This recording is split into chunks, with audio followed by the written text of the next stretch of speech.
কি বাবা hero Alam social মিডিয়াটা কিনে দিলাম, কয়দিন দিয়ে এমপি ইলেকশন করো, কয়দিন দিয়ে গান বানাও, আর হ্যাঁ যে গান বানাও ওরে মোর খোদা আল্লাহ, আল্লাহ তোরে বেটা ইমাম দিক গেলে হিসাবটা, নাইলে সহ্য করলামই আমরা গান টান তোমার যে গান, নাইলে আমরা সহ্য করলাম।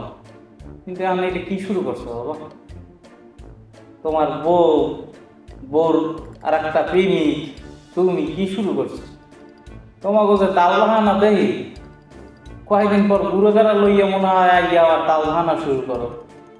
মানে তোমাকে আমাকে প্রজন্মটা তোমাকে কি আর টেকলে না বাবা? ফেসবুকটা একটু চালাইতে দিলা না, ইউটিউবটা চালাইতে দিলা না, এখন একটু ইরান আর ইসরায়েলের একটু যুদ্ধ দেখবো, তোমাকে লাগিয়া কি যুদ্ধ দেখবো? আর যুদ্ধ দেখবো না, তোমাকে তাল বাহানা দেখবো। আল্লাহর রাস্তায় একটু শান্তিতে থাকতে দাও, মানুষজন একটু শান্তিতে থাকতে দাও বাবা, আর এরকম করবো না।